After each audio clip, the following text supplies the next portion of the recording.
আসসালামু আলাইকুম ফেসবুকের ভাইরা, আপনারা 3 মাস ধরে হয় নাই আইডি খুলছেন। এখনই আপনারা যদি বলেন যে ভাই আমাদের মনিটাইজেশন আসে না কেন, ভাই আমাদের ইনকাম হয় না কেন, আমাদের এই ফেসবুকে ভিউ হয় না কেন, এরকম যদি বলেন তাহলে এটা কি সম্ভব? দেখেন, আপনারা দেখেন একটা জিনিস শুধু দেখেন, একটা গার্মেন্টসে যদি আপনি যান, আপনি প্রথমে কি জিএম হতে পারবেন? না, কখনই পারবেন না। প্রথমে কি আপনার 50,000 টাকা স্যালারি দেবে? না, কখনো দেবে না। আপনাকে আগে হেল্পার হয়ে ঢুকতে হবে। তারপরে আপনি হয়তো 1 বছর কাজ করলেন, আপনার অপারেটর বানিয়ে দিল। আবার দেখা যায় 2 বছর কাজ করলেন, আপনার একটা সুপারভাইজার বানিয়ে দিল।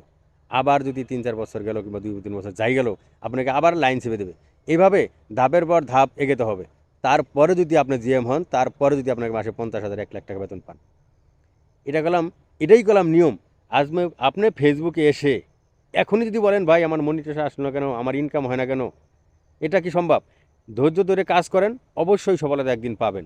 তাই আপনি ফেসবুকের সাথে ধৈর্য ধরে কাজ করেন, দেখবেন সফলতা আপনার এক সময় না এক সময় অবশ্যই আসবে। এটাই হলো নিয়ম ভাই, ধৈর্য ধরে কাজ না করলে কেউ কোনোদিনও সফলতা পায় নাই, আপনিও পাবেন না। তাই আসেন, ধৈর্য ধরে কাজ করি আর ফেসবুকে সফলতা পাই।